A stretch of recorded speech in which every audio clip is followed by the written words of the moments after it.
What's up, guys? Welcome back to another episode of Champion Cycle. On this episode, we're going to switch it up. We're going to do something called Couch Talk. What we did was, a few weeks ago, we put a poll out there on our social media and a couple other avenues, and we asked people to go ahead and ask us any question they wanted, and we would answer those questions. Some of those questions are a little bit goofy. Some of them are legit. We're going to answer them all. Because in typical champion fashion, we don't hide anything, and we'll tell you like it is. I'll throw it to our future master mechanic and second year apprentice, Matt. He's behind the camera. He's going to do a little bit of narrating for you guys and ask us the questions that we were essentially asked.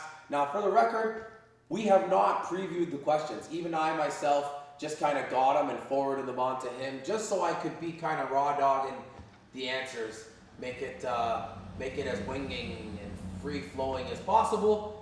Let's see how this all works out. If this goes good and you guys like this, maybe we'll send you some more. If you have some more questions that we didn't answer or that you want to ask, go ahead and ask us questions. Again, this is Champion Cycle. Over here, we don't play games. We're here to have a good time.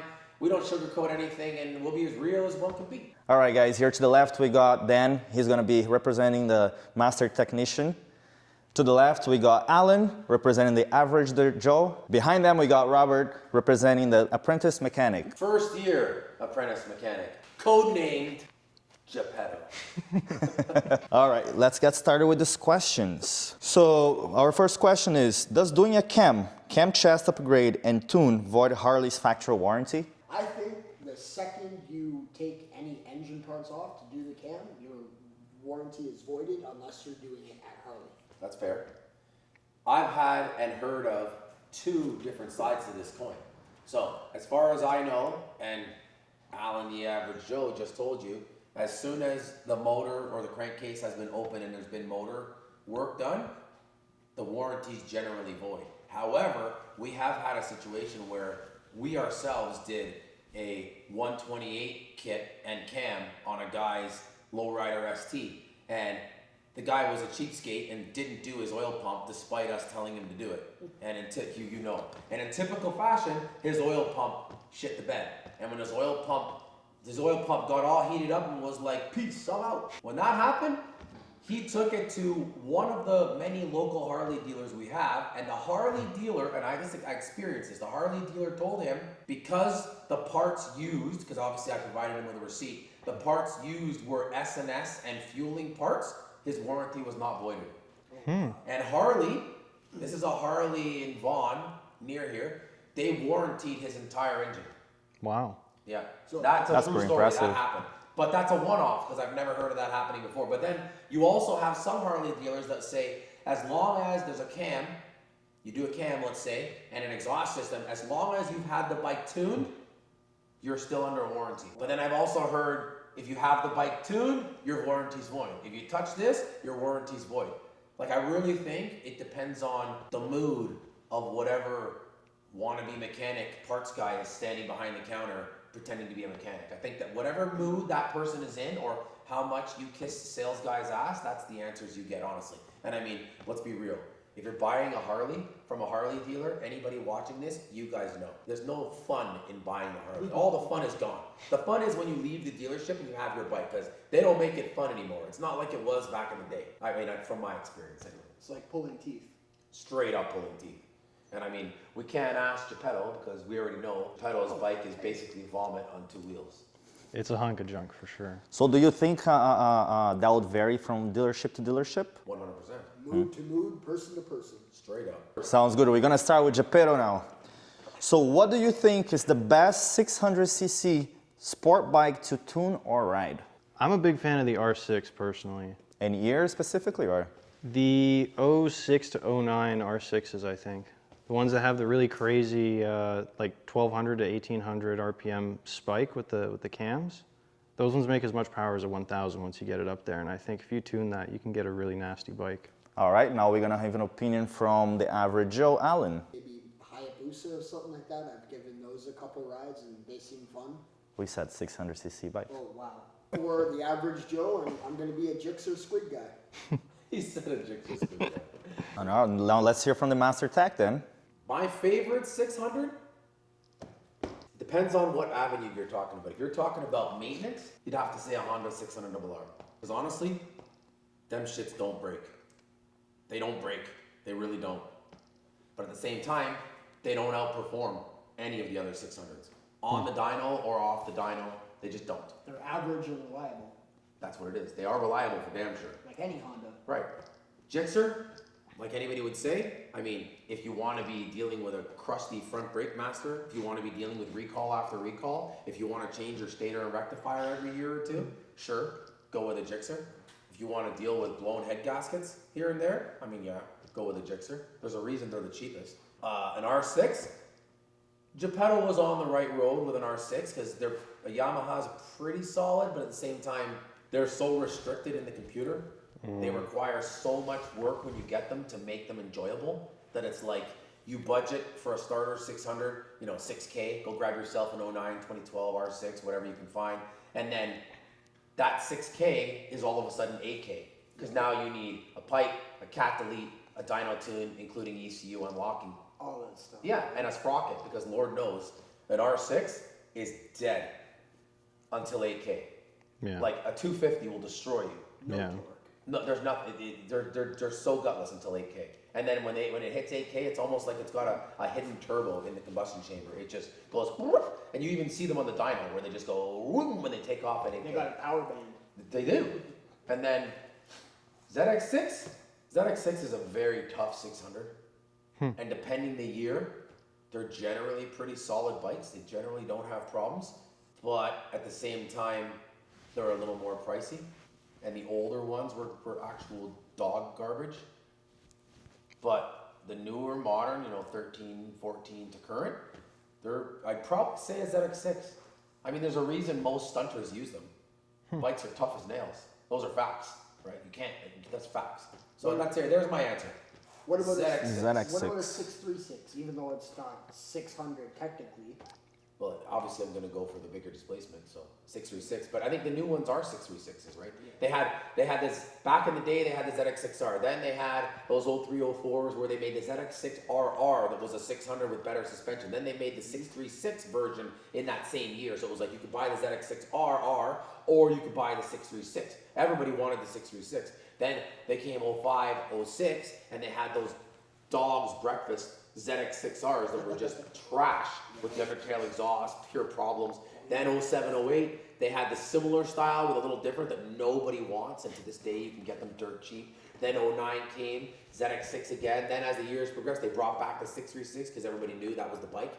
And then now they're all 636s. And I mean, they also make the most power. Kind of cheating because they have more displacement, but that's it, man. ZX6R, that's my answer. So we're gonna continue to the next question. Can an M8 114 with a cam and larger intake benefit from a larger fuel injectors, like a 5.3 or 5.5? Let's start with average Joe. Yeah, I would think so. More fuel, more air, more bang.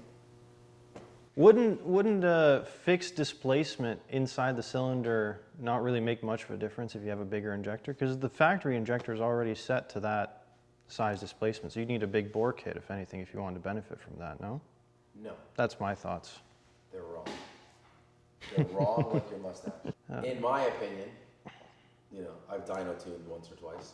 Bigger cam means more horsepower, generally means more air. More air means you can give it more fuel. Essentially, the more fuel you can give a motor that it can burn, the more power you make. So generally, you give a bigger cam to allow more air in, which then allows you to mix more fuel. Because you can't just dump fuel and not be adding more air, right? And unless you change on a Harley M8, for example, to a bigger cam, you can't get more air. If you can't get more air, you can't give it more fuel.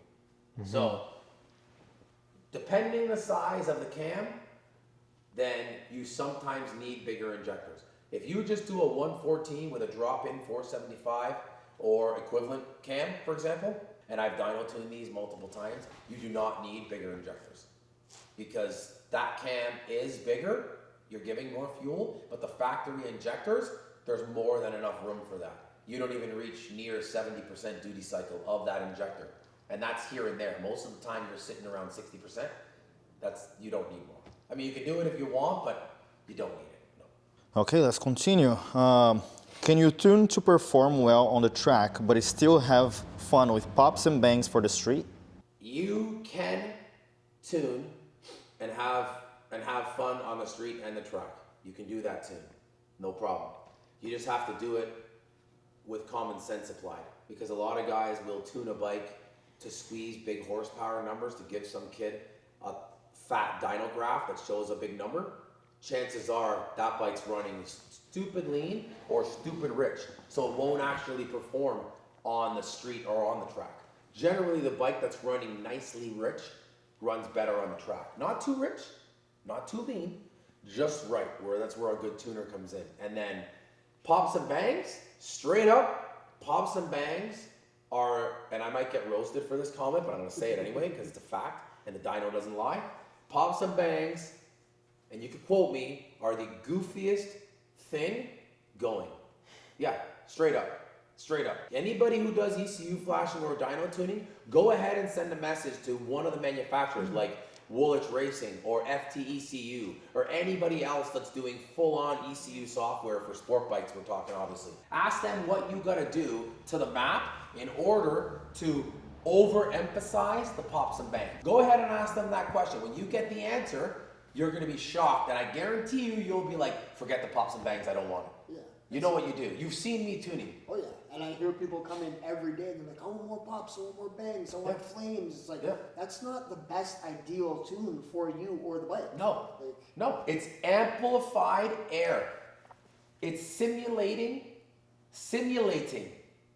misfires. Your bike's frowning. Yeah, literally. That's what it is. Your bike's That's what it frowning. is. You're literally simulating a misfire.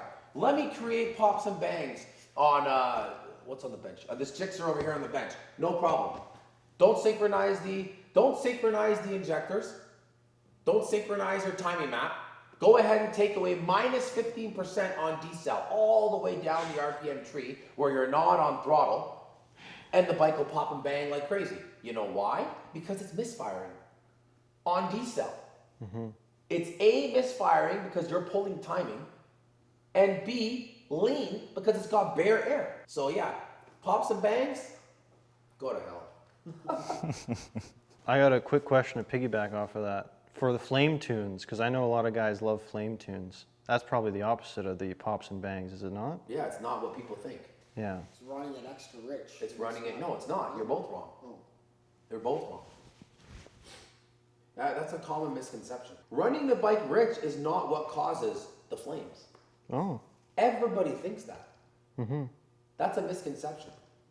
What causes the bike to throw flames is lean states and leanness. Huh. That's why I said pulling timing and air is what causes the flames. People think, oh, it's running rich, it's shooting flames. No, man. It's the other way around. When you see these little goofballs rev bombing, it's not shooting the flame when he's giving it throttle, aka feeding the engine gas. It's when he's blipping into the air. That's when you're getting it. I see. You know, you want to, what do they say? You want to get rid of the popping and banging like some guys do? What do they say? Turn off your pair valve or block your pair valve. Why do they tell you to turn off or block your pair valve? Because that suction creates amplified air. Interesting. Yeah, it's a common misconception. And I deal with it every day. And when customers call me, I can't be like, no, you are wrong. You are incorrect. Because then they're like, oh, well, I read on the internet that this is how it is. Oh, I saw this guy's video on YouTube, and I went on his website, and he has a selection that says pops and bangs map. Like, come on, man. Mm-hmm. Like, at some point, we have to stop lying to the public and misleading people, right? Yeah. Like, for those of you that don't know me enough, I have a love-hate personality. A lot of guys around the world, because I offer, like I do global tuning, I go and teach tuning all around the world, like whatever. Everywhere I go, you either love me or you hate me. And it's for a simple reason. I'm straight to the point, I tell you like it is. When customers come to me, they expect no BS, straight up answers. And that's what I give them. Always. Right? Always. And I mean, yeah, this fallacy of pops and bangs, dude, I wish, man, people gotta just stop lying to people. Right on. Can you continue to the next one now? Go for it. All right, so when you tune your bike with an electronic map, is there a future-specific service needed? Oh, well, that depends if you're happy with what the flash has provided you. If you don't think that the flash has provided you with what you want, that's when you go and get it on the dyno and get it done by a professional. I think from my experience on the dyno, once you've tuned a bike, whether it's on the dyno, obviously flash tuning isn't even tuning. Shouldn't even be called flash tuning, honestly. It should be called flash mapping. Mapping, yes. Because unless the bike is on the dyno, no two engines are the same, no two valve clearances are the same, no two tires are the same, no two engines are broken in the same, etc., etc., etc. Not every bike is the same. Yeah, there's variables. Right. So realistically, it shouldn't even be called flash tuning. It's more like flash mapping. Because you are, like, you know, we do mail-in ECUs all the time, you know that. We're doing 2-3 a day. But we're just doing a safe, relative map, and then obviously we do all the D restricts and all that good stuff. You get the fan temps, you get all that other good stuff. But then you get a generic fuel map that's generally safer than not. But it's not tuning, you know what I mean? But then that being said about tuning, when you tune a bike on the dyno, there is no future specific services required. But at the same time, 20,000 K later, that bike could probably benefit from a quick cleanup on the dyno. Yeah. Right? Like that, we tuned, I remember Jordan Dakari. So Jordan Dakari, this is before your time. Jordan Dakari is a kid with a Gixxer 600. He actually has a YouTube channel too. I'd plug him, but I don't know what it's called. It's a Gixxer 600, 2011, 12, whatever, nothing special. The kid, we tuned the bike, a stock bike with gearing, full Yoshimura exhaust, and our tuning. He won the Amateur 600 Race Series Cup, and he won the Amateur Superbike Series Damn. Cup, beating 1000s on that bike. Now that bike, we tuned, and it made whatever horsepower it made. Actually, if you do follow our YouTube channels, there's a video on that exact bike, us tuning it. Way back when. Yeah, an old video. Scroll down. You'll find it. That video, we tuned it. It made whatever 109 or 8 horsepower. Then he went racing for the season. Halfway through the season, or near the end, when he was on his last couple races and he wanted to beat a certain 1000 that was neck and neck with him in points in the Superbike series, we put it back on the dyno. Would you believe I had to retune that whole bike? Oh, wow. Because something changed within that motor that I had to fully retune that bike, and it was like a couple months later. So realistically, to answer your question, in short, there is no future specific tuning or service required, but at the same time, after big changes, large mileage fluctuations, or heavy use, it does not hurt to have it run back on the dyno. And I mean, wherever you are in the world, whoever tunes your bike, you should have a good rapport with that person. They shouldn't charge you, just like we don't charge, for the full dyno tuning fee again. You know, once somebody has tuned a bike, from our experience, we generally say, okay, you pay by the hour for tweaks. And then, you know, an hour later, $100, $150 later, they're done and they're moved on, right? So The only time I see it change is when people go out of the country. They go to the mountains, they change. elevation the area. changes. Yes. That AFR changes. changes. That changes, which is where auto tuners kind of come in handy and do help to an extent, because they'll help maintain the desired map, right? But I mean, even then, if you're riding always in your same city or close to, really isn't no difference. Yeah. I mean, if you live in Colorado and you're going up and down the Rockies, if you live in Tennessee, North Carolina border, and you're ripping down the Cherrahala and then you're going up to Klingman's Dome.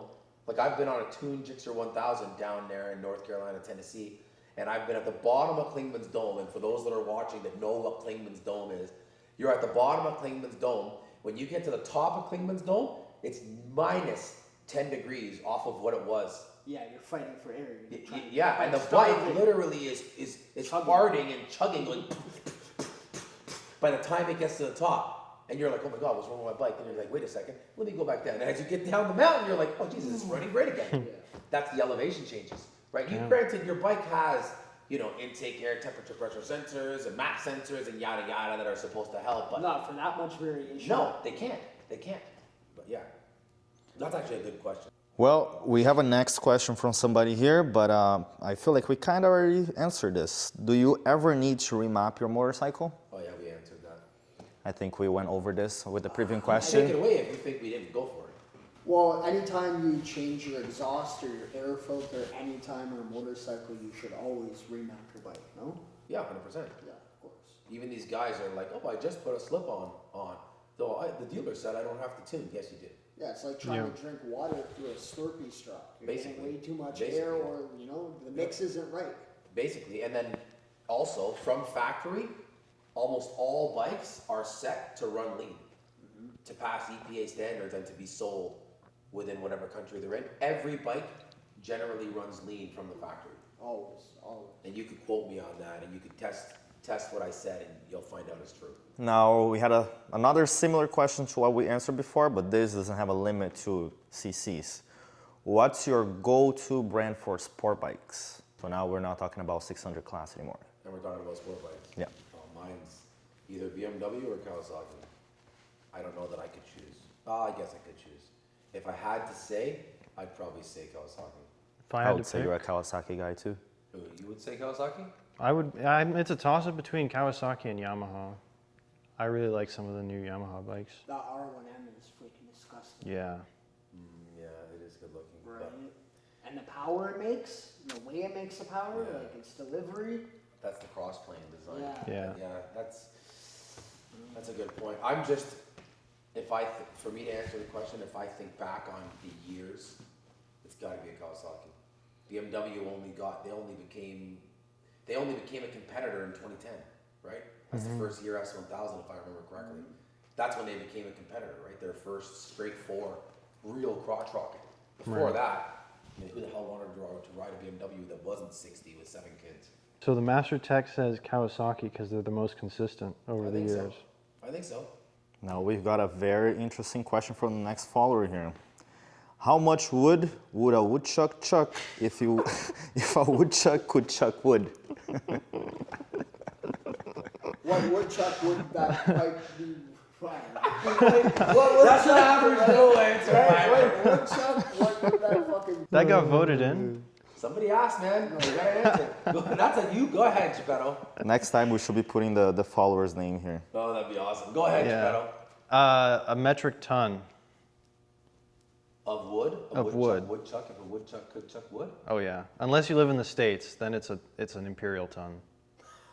Love it. That's a good answer. Yeah, we've got 2 more. Go for it. All right, the next one. On Harleys, do you need to have bungs in your exhaust to properly tune the bike? Can a set be welded in? Yeah, you can put O2s into any bike you want pretty much, and it also depends how you're dyno tuning the bike. If you're going through a fuel tuner or you're going through the ECU, I think.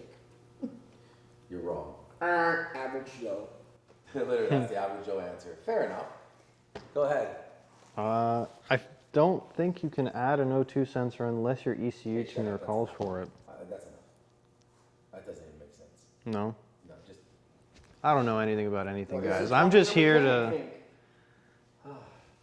I'll tell you the answer. It's not what I think. Yes, you can weld bungs into your exhaust. When tuning, you want to, like the tuner or the dyno uses wideband O2 sensors. So you need wideband sized openings for your O2s to be hardwired in for tuning. Most exhausts come with narrow band O2s, which are the small O2s that can only monitor a narrow band. So in order to tune properly, it is always best to either weld in wideband bungs and hardwire your dyno's O2 sensors directly into the headers. If it's a Harley, you put 2, front cylinder, rear cylinder, they each get their own individual map. Or if you have a modern dyno, like from ours, for example, we have sniffers, which are just copper pipes that we can bend and force up your exhaust, and then we have O2s in our dyno, so the airflow gets sucked through that hose and then takes a reading into they're called sniffers, into our O2. But even I have found over the years that taking readings through a sniffer is never as accurate as direct through the O2s. You've seen. Like when we build a big motor, and it has a little 2-into-1. The placement is always so annoying. Before we put the exhaust back on, we hardwire our O2s in, put it on, we'll tune the bike, then we'll take the exhaust off sometimes just to take the O2s out, and then put back their adapters to their narrowband factory O2s or plugs, whatever, right? Our very last question. What's the most well-rounded brand and type of tire for my sport touring bike? I'm torn between performance and longevity. Such a loaded That's question. such a loaded That question. is fucking so loaded. Yeah. There could be 30 different answers that people like don't agree Yeah. with. That's a Yeah. loaded question Wow. for real. That's why that was saved for last. Yeah. I think feel we- like you did that on purpose. Can I check my phone before we answer Honestly. this? You go, Alan, because you've had multiple adventures. Well, okay, hold on. I'm gonna save you guys. To answer the question, to answer the question, what tires do you have on your Pan America? Because that's a sport touring bike. I couldn't even tell you. Don't even know. I know I got Avon Cobras on my ST. Yeah. I don't know what I have on. I know they're expensive. Very expensive. They're Metzlers. They're Metzlers. They're yeah. Metzlers. But I think They're we good only- though. They're good, Yeah. but I think we only got the Metzlers because they had the ratio we wanted, 50-50, 40-60, the ratio. But I think it was Oh, for on offsides, off-road. too. And It wasn't was offsides, which is why we were limited to the amount of tires we could choose. Because I've used road sports in the past, and Yeah. they've been good for me. Yeah, it's hard to say. That's a really tricky I question. remember they didn't burn through too quick, and I had confidence in them going through the corners and shit like that. And even in the rain, I still had confidence. Yeah. You know what? I think if I had to say, I would say, and I get this question all the time where people are like, what tire is the best tire? I want grip and stickiness, and I want mileage. And then I usually look at them with a goofy face, and I usually say, you can't walk in and say you want your steak medium rare, but you want it charred. Right? Like you can't. Like you can't ask for mileage and performance. Yeah. Pick one of the two. And they'll be like, well, I heard there's triple compound, double compound tires. And it's like, I don't care. Like personally, I wouldn't ride a bike that's soft on the sides, semi-soft, a little bit on the curve, and then hard or medium in the middle. Like for what? That's stupid. For me it is. Like for the cost of tires and for what it does for my riding ability and for my brain, knowing that I have the confidence in those tires, honestly, I don't care if I gotta buy a set of tires every year. Yeah. I prefer to have the confidence in my head knowing those tires are gonna grip when I need them to grip. But I mean, if I have to pick all around, I think it all comes down to money. And I tell that to everybody, you've heard me, when they come into the shop. I want, what tire is the best, like that guy said, whoever asked that question, for all around longevity and performance, I'm torn. Well, it's very simple. How much do you want to spend on tires? You want to spend X amount, $500? Okay, let's look at what the best tire you can buy for in that price range is. Yeah. I think that's the smartest way and the only way to answer that question. It depends on the price range of the tire. 100%. Right. I used to sell a lot of tires at the retailer that I used to work at, and everyone would always ask this question, and it's either you want mileage, like you were saying, or you want that grip, that softness. And the tires that are soft and that are going to grip and they're going to feel awesome on the corners are not going to last very long. All I know is Metzler's good, Continental's good, Michelin's all right, but it all comes down to what you want to spend. I wouldn't say a Metzler's personally better than a Michelin. No, but it's up there in terms of quality and stuff. They've been around for a while, and they're a good brand. Quality versus cost for a Messler? I don't know. I don't think so. Michelin, Dunlop, Continental, Yeah, Continental, I'd say. Pirelli. What are you forgetting about Pirelli? I'm a little biased against Pirelli, I'm not gonna lie. Honestly, What's not the a- one they have? QA or something? Q5A or something like that. Where does it end? Yeah, that's a loaded question. That's a hard one, but I think we answered it, right? It all comes down to the amount of money you want to spend. There you go. Boom. And your That's your throttle answer. control. Don't be doing burnouts. Your tires will last. Yeah. Don't listen to him. Do burnouts so we can change your tires, and your mechanic will thank you for it. All right, guys, I'm going to take it over from here because Lord knows we don't want to hear anything else Geppetto has to say. Alan is antsy to go for a ride, despite the fact that it's a little bit rainy and it's like 10 o'clock at night here. He is literally horny to go for a ride. He's been bugging this whole time. Hope you guys enjoyed this little episode, little experiment called Couch Talk. We are going to try and do it again if you liked it. Honestly, guys, if you thought it was ridiculous, tell us. If you thought it was good, tell us. If you have a question, tell us. Ask us. Ask. We will do what we can. We're trying everything. We're throwing shit at the wall and seeing what sticks. We're having some fun with this channel. We're doing different stuff, man. Stick around, guys. As always, don't forget, like, comment, and subscribe. Check out some of our other videos. You'll see them here posted up. And hopefully one of these videos will get Matt out from behind the camera, because I mean, I'm sure there's a lot of ladies that would love to see his Brazilian beauty. Woo! Thanks, guys. Don't be a Geppetto. Do not be a Geppetto.